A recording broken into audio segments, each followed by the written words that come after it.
To the bottom left of the map, we have the player for Team Liquid.net. Down one map in this series. His ideas. Liquid Hero. Liquid Hero, big fan favorite here, playing in Pro League as well for EGTL. And he's up against the player to the top right in the blue. A longtime player of StarCraft 1 and StarCraft 2. He is... Bomber. If you guys want to send some thoughts to Hero, who's behind in this series, who wants to get into Code S, send him a tweet at liquid_hero. You could do the same if you want to tweet at Bomber, tweet at StarTail, the full word _Bomber. Send him your thoughts as well. If you'd like to tweet the two of us casters, we'll read everything you say. I, for one, definitely read everything. I know Caldor does as well. Tweet at us at ProxyWolf and at Caldor. Definitely do it. Add us on Twitter and send us a few thoughts. Do the same for the players here and support them. It's really important to show people that you are interested not only in esports but also in following what they are up to these days. And what Hero is up to right now is just him going for a very normal opening, where on the other hand, well, actually, looking at this, it looks like we have for Hero now the Nexus first, whereas Bomber went into early gas. We don't see Nexus first too much in this matchup anymore because of that drop play with the Hellions. It's so difficult to defend with the Nexus first because you haven't powered up your gateways just yet to have enough gateways out to hold. And unfortunately for Hero, I think this may be just what we see from Bomber. He did show a completely different gas build last game with the Marauders, but even so, this is very risky for Hero to do this being down a game. He's taken a gamble. He needs to scout, and he is. I actually appreciate that he's taking a gamble here, that he's looking at this game, he's like, okay, well, I'm already behind. I need a win right now, and to pull this off, I want to have an early lead. I will take a risk here. Oh, this I is might great be for him. punished for it. But now the big problem, of course, is if this probe dies before he gets the scouting information, that would be devastating. He sees the gas, but he will not see the factory. Bomber's going to deny him that information. Yeah. Hero Well, he didn't see sees the second gas, though, and that makes it pretty clear. That makes it very clear. But it has been cancelled. Really good. Mind games by Bomber. You know what's funny very is well. The second gas makes it seem like it might be Cloak, but the second gas also lets them know it's factory for sure. Yeah, but it's a few different timings still that we have. What I was about to say is that I like the decision that Hero made. Unfortunately, in this game, it doesn't really work out for him because of Bomber's early tech. At least it shouldn't. If Hero is able to defend here, then of course he will have a massive lead in economy. But Bomber should be able to do a lot of damage. He's going into the Hellions now, we have the Starport, he's going into the Marines. So at this point, Hero is very much in danger. Yeah. You know what's really interesting about this, which I really, really like Bomber's cancel on, is when you see double gas like that, you feel like you have to get a robo because you're like, this could be really fast Cloak Banshees. They could even be proxied, which is why Hero's checking with his probe right now around the map, checking for proxies. He wants to know if it's proxy Cloak. He may go robo before 2 gates, but if he does that, then he's going to be a little bit more vulnerable to the Hellion drop. So that's a cool fake by Bomber. Hero, though, is getting a second gateway before Razorbox, so he's actually taking a little bit of a middle ground here, which I really, really like. It's the safest thing for him to do. 2 gates and then a robo. Yeah. I really like it as well. He will have the scouting information that he needs. He will have an observer on the map to spot a Cloak Banshee. This is what he assumes is going to happen here because of what Bomber did with his mind games. But he will also have a few units that can deal with early aggression. And this is exactly what he has to pull off here. He's heavily supply blocked at this point. The pylon started very late when the supply block already was kicking in. Yep. But now for Bomber we have not only the drop, we also have the expansion, of course, as a follow-up. So now we are going to see how much damage can Bomber deal to Hero. And Hero has seen this, so he actually gets all the information he needs about what's coming. He now will see that it is in fact Hellions, not only with his Zealot, but also his probe in the main sees everything. He knows there's not going to be a cloak fall up. He puts the stalkers in the main, does a full wall off. Unfortunately for that lonely probe on the low ground, he's not going to survive. That probe was probably pretty sassy early on. 2 of them, actually. For some reason, Hero hates them. He cancels and then he's going to lose his stalkers if he doesn't pull them back. He needs to be really careful now with good targeting. This could be devastating. One of the stalkers is gone. 2 more probes are dying. He can just lift him over the pylon wall, and he does. This is looking really scary for Hero right now. He's losing a lot here. Hero is trying to probes. escape. He lights them up. Here come the Marines putting pressure onto the stalkers. And again, the probes. He lights them up. Why? Oh, why? Protoss players, close your eyes. This is getting pretty ugly. Oh, why? Oh my god. Oh, I just don't even understand. Oh, that was one of the most tragic things I have ever watched. Oh god. Protoss players around the world will have nightmares for weeks. That picture is going to be tagged as, there's a picture of those probes somewhere going on Reddit tomorrow. It's going to be tagged as NSFW. Don't let your coworkers see it. This is like when you're at a cafe and there's this really, really ugly guy sitting somewhere and suddenly he bends over and you realize he doesn't wear underwear and you get a good look. Those are pictures that are just embedded in your head. You will never get rid of them, and the same is true for the probes that we just saw being killed. This was a massacre. And Bomber is not falling into the Keen trap, which is what I'm going to coin this phrase from now on, which is where you do this drop, you lose all your units in the drop, and then you don't make bunkers at home and lose your expansion because you're trying to attack and you lose all of your units as you're harassing, and then you have an expand. But no, he has 2 bunkers as well as Marauders. He's transitioned very well here, and Hero cannot do any damage. Oh, this is really awful for Hero. I mean, it could be worse, but not very much worse. Yeah, not very much, exactly. Oh. He's going to lose a Stalker. He barely gets away, and no concussive shells just yet. At the same time, I mean, kudos to Bomber. The mind game was brilliant. The lift with the Hellions was well executed. Now he stims in. He gets those Stalkers for free. Bomber is playing a great game. He's showing his dominance in this matchup, even though he was supplyable for a few seconds, but that's only a minor annoyance to him. He is so far ahead in this game. Yeah, and with the double salvage, he'll have enough resources to make a command center. Yeah. If he wants to. He could actually add more barracks and continue to put his pressure on. It's up to him. It's his choice, and it turns out he wants to add +1, get some more reactors down on his new barracks so he can get the next wave coming out a little bit faster. One of those reactors, in fact, for his additional medevac production. And this push is going to be devastating for Hero if he doesn't get the force fields off, and he barely gets them. He has to use 2 here, of course, but that could have been much worse, and Bomber decides not to go with the forward lift. One small step for Hero to get back into this game.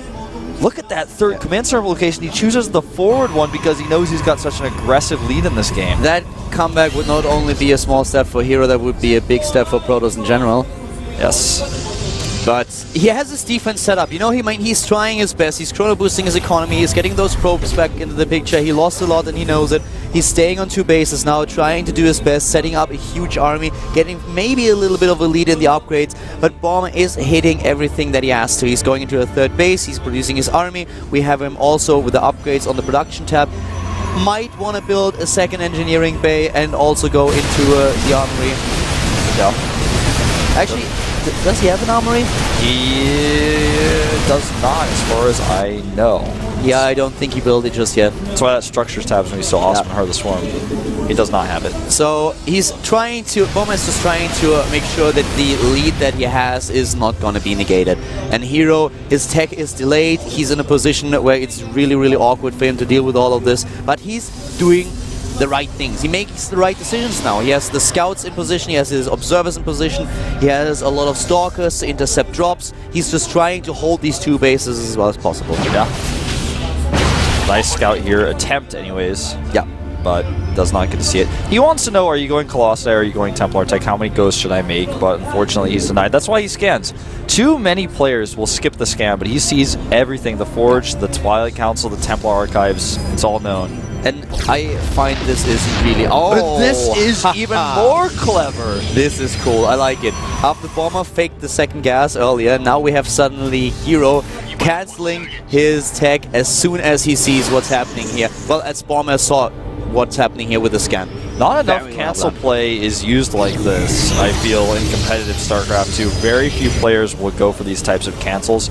It's a lot of resources lost, and it affects your timings, but it can really affect how your opponent's composition is made. And in a game of StarCraft 2, composition is basically half the battle. The other battle is your army size. You know, a move like this is exactly what Hero needs. He needs an element of surprise in his army, and that's what he's trying to go for. Goes hallucinate again. We've seen this earlier today. Yeah, this is brilliant. With everything that Bomber just scouted, if he actually hallucinates now a few High Templars, this would be amazing. You know, he could even hallucinate an Archon, which would be useful in his army.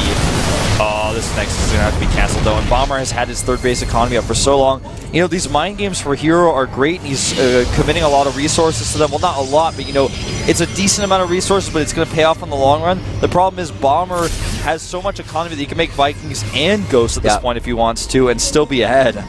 Hero is trying everything that he can, but he's still on 2 bases, and Bomber is not allowing him a 3rd. So what Hero is really trying, he has this master plan shaped up in his mind now, and he wants to execute it. He wants to sell over and over the idea to Bomber that he's going for Storm, that Bomber has to invest into Ghosts, and so far it works. But he's going for those Colossi. He's trying to hide them. Here they are. Here we have the hallucinated High Templars. This is just so smart, but does it really make up for this huge lead that Bomber already has? Yeah, he sees the fake Templar now with the factory. So he knows that they're there. He doesn't know they're fake. And Bomber is now being very careful. He puts his Ghost up front because he does not want to get stormed here. Thing is, the Colossi that are being hidden are not actually here. Now that he's EMP'd everything, he needs those Colossi to actually join into the fight. He just doesn't have enough, it looks like. There's still no Storms, of course not. He can't execute them. Here comes one Colossus, but is this really enough? He doesn't even have range. The Colossus is there. More EMPs hit home, and those Solids, they just don't stand a chance. And as soon as the meat shield is gone, Bomber could try to engage, but he sees the second Colossus and backs off for now. Bomber knows it's a bluff now. Hits another EMP on those sentries. Gets the Immortal as well. And Bomber just has too much army. The medevac power alone is up to 10 now. He has 10 medevacs here. Hits another EMP. And if he keeps his Mirage in front and the Marines can close in, I think this is going to be tragic. He's trying to put him into a corner. He's moving in again. The Hero is fighting for his life, for his chance to go to Goddess. But it looks like it's going to be the up and downs for him. Bomber is killing unit after unit, trying to aim for the 3rd once more. It's just now completed. If he can snipe the 3rd before he retreats, that would be... Hero, I feel for you. Hero does push this back. He's down 60 supply. He's taken engagements that were miraculous. The only reason he took them is because Bomber had Ghosts instead of Vikings. So he's trying, you know, with all his might to catch up in this game. He's going to finish +2 armor right now, which will put him at 2-2. Or 3-2, or 3-1, excuse me. We have great walls set up for Bomber, making sure that even Zealot run and buys are not a problem for him. His entire SimCity works so well for him. He is controlling this game. He's controlling the pace of it, and even with mind games as beautiful as Heroes, the Protoss player is not able to get a foot into this game. Yeah. Hero needs to turtle up on these 3 bases and max out. Bomber will take a 4th while he attacks here, but if Hero can turtle up and get a maxed out army with that tech switch to Templar, that's his only hope. The problem is, switching to Templar at this point is going to take way too long. Bomber is not going to say, well, I'll just give you a few more minutes, see if, you know, make it fair. He's just going to come in here right now with the scan. It reveals the Observer. I mean, Bomber goes into 3-3 already. He has the resources. He's building up the bank. He's on 200 supply now. We have him with everything that he needs. The Vikings are there. He can use them. He's going into the attack upgrade for his air units.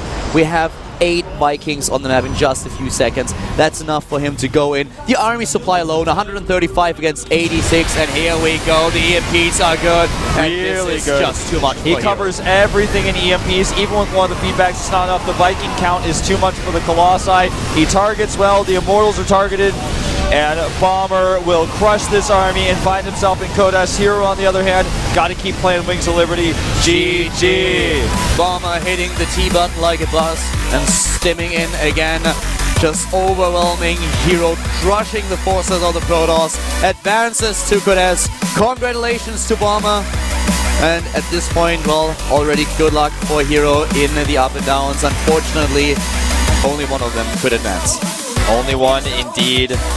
We'll see how well Hero could do in the up and downs. He failed last season, and he will have to continue to practice Wings of Liberty, which is so frustrating for him at this point. You know, if he wanted to, he could try to play Heart of the Swarm and then just hope for the best in his up and downs and say, all right, I'm just going to start with a new start in Code A, but you know, that's not something you want to do either, but if he only practices Wings of Liberty, then he's going to be behind, even if he gets into Code S. He still has to practice Wings of Liberty for Pro League, I guess, so that's one of the things that help him a little bit.